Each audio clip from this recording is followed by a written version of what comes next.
O que a pessoa sente quando medita? Essa pergunta é feita com bastante frequência por alunos meus. Já vi outras pessoas perguntando isso, é uma dúvida bastante comum quando as pessoas tomam os seus primeiros contatos com a meditação. Seja pela busca de informações via internet, seja por meio de algumas práticas iniciais introdutórias. Isso também é uma preocupação bastante comum para pessoas que têm receio do que pode acontecer ao meditar. É um medo bastante natural, digamos assim.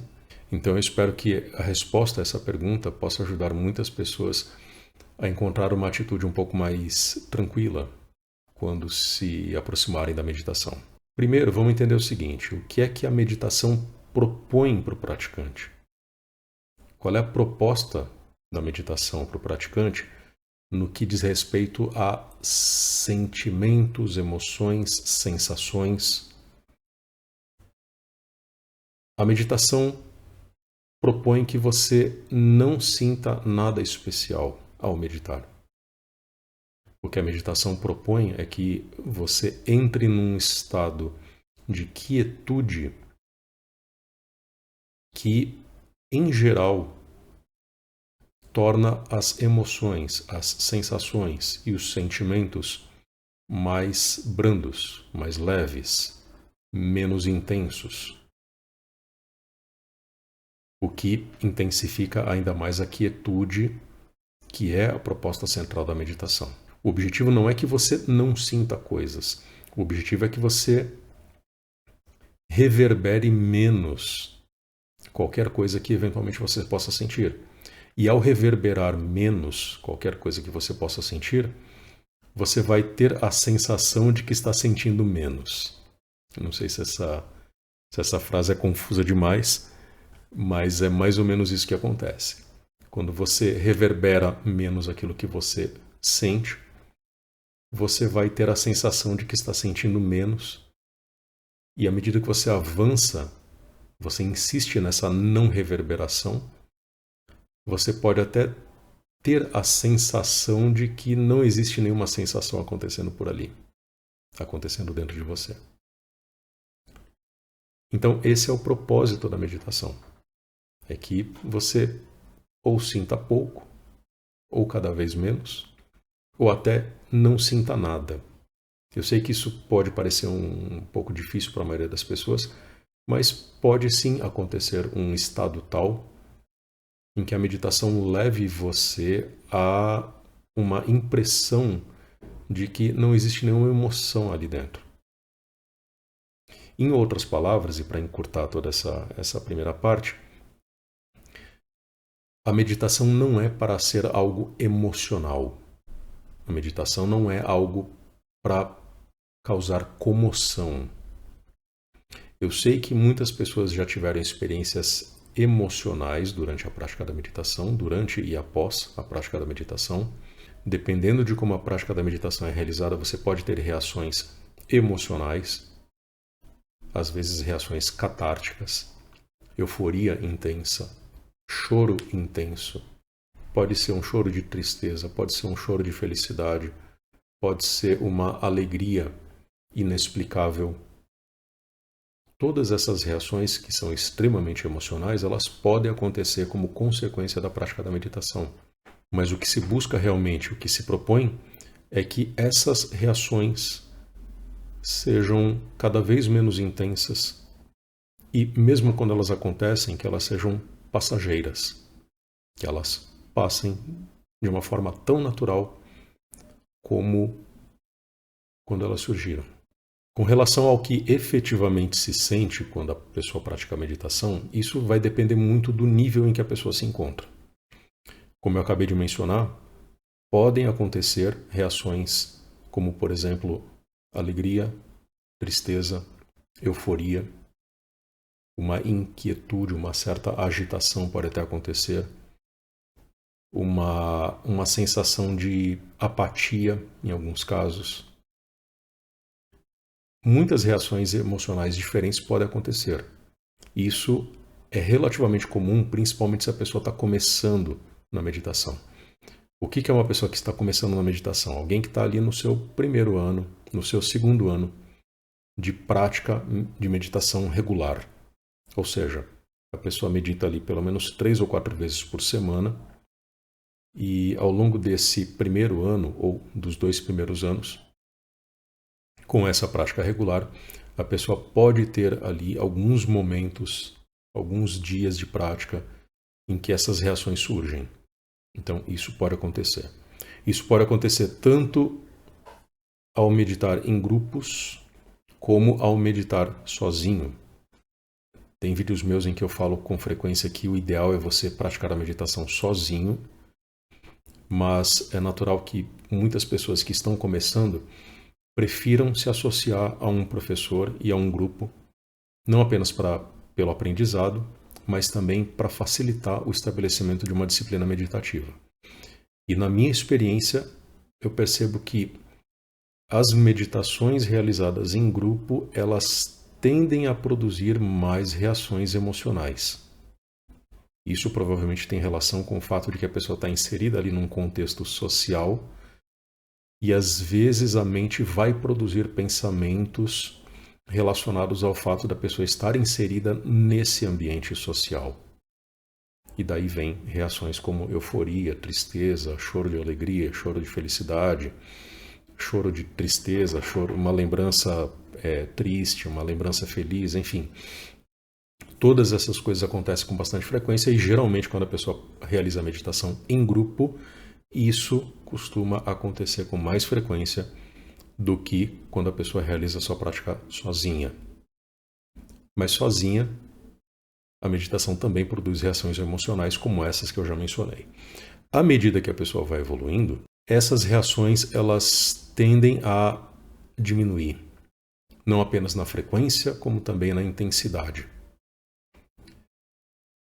Significa que a pessoa parou de sentir coisas? Não. Como eu disse lá no comecinho, isso tem relação com o próprio mecanismo das emoções. Ou melhor dizendo, tem a ver com o próprio mecanismo dos pensamentos que estão ligados às emoções. O que eu quero dizer com isso? Emoções também são pensamentos. Emoções são oscilações da mente. São agitações mentais, que é justamente o que a meditação se propõe a amansar, a aquietar.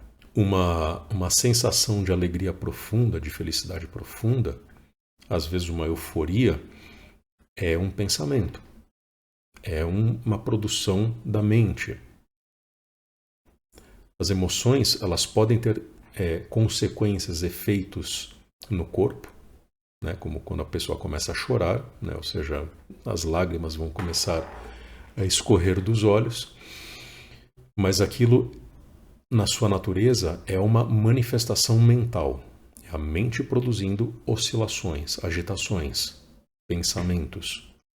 Essa produção de pensamentos, ela dificilmente para. Quando a pessoa é muito avançada na meditação, é possível produzir a parada total.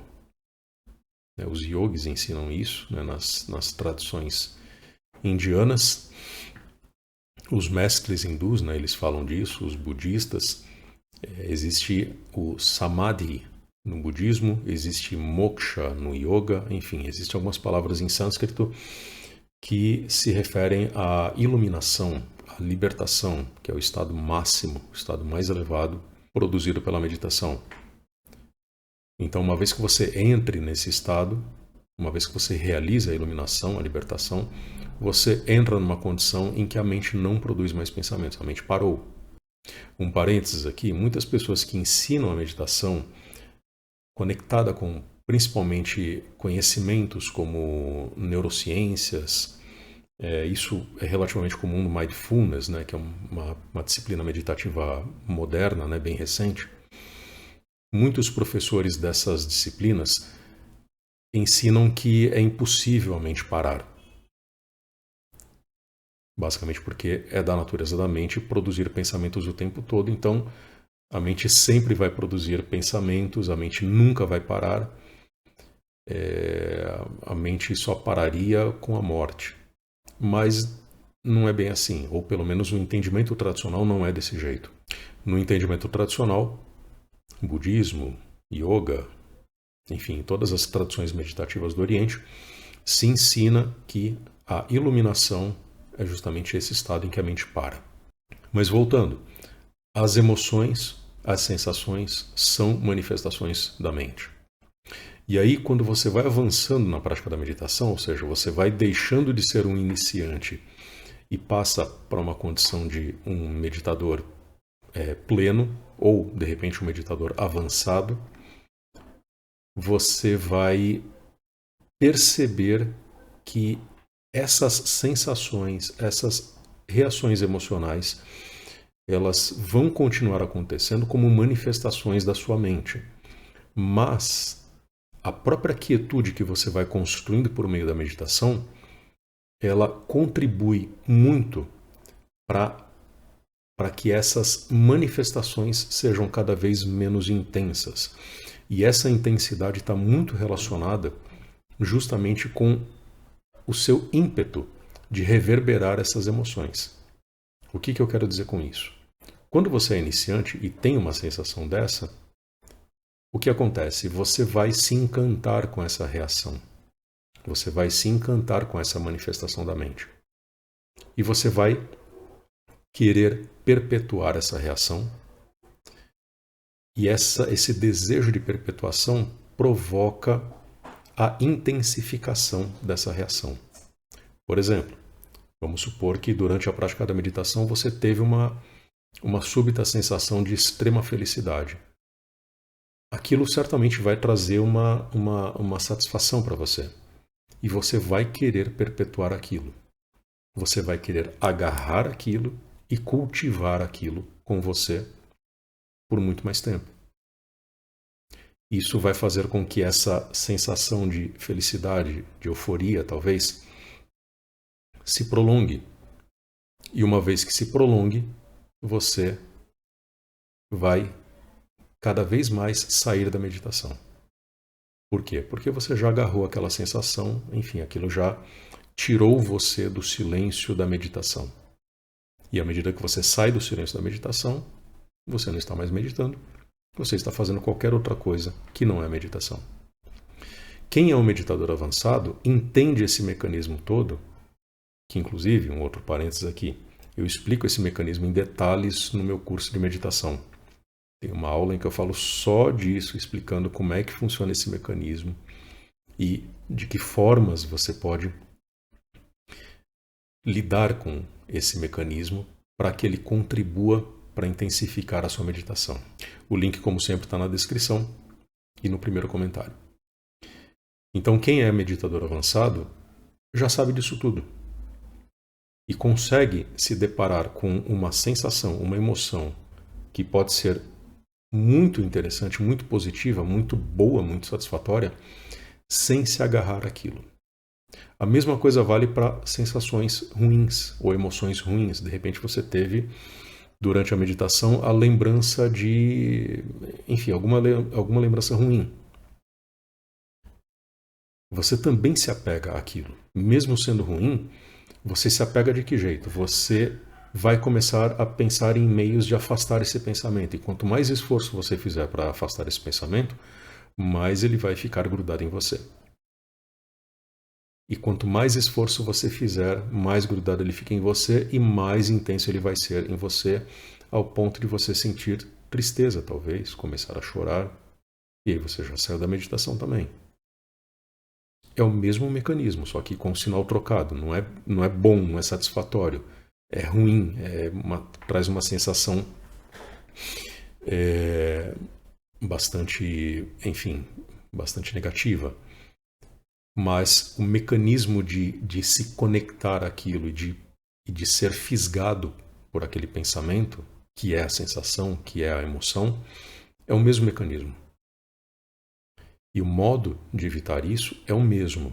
Entender como é que esse mecanismo funciona e evitar reverberar a emoção que apareceu ali no comecinho. Como eu disse, durante a meditação, várias emoções vão acontecer. Vários pensamentos vão surgir. O papel do meditador é estabelecer-se numa condição de absoluta quietude, apenas observando o processo de surgimento desses pensamentos e de desaparecimento desses pensamentos. Eles vêm e vão. Tão natural quanto eles surgem, eles desaparecem. E a principal diferença entre um meditador avançado, um grande mestre de meditação e um iniciante é que o grande mestre de meditação, ele já sabe disso tudo. Ele aceita com bastante tranquilidade, com bastante serenidade, o fato de que a mente vai continuar a trabalhar e, consequentemente, consegue se manter estável e sereno como simples observador, como simples contemplador desse processo natural e ininterrupto de produção de pensamentos. Como nuvens. As nuvens surgem no seu campo visual, elas passam e vão embora. O meditador, ele permanece em silêncio no seu centro. O meditador iniciante, ele vai observar cada nuvem que apareceu, vai querer acompanhá-la até onde não for mais possível acompanhar, até mudar o seu foco para outra nuvem e assim por diante. Espero que tenha ficado claro. Se houver qualquer dúvida em relação a esse tema ou outros temas relacionados à meditação, coloca sua dúvida no comentário que eu provavelmente vou tratar disso no próximo vídeo. Obrigado e até mais.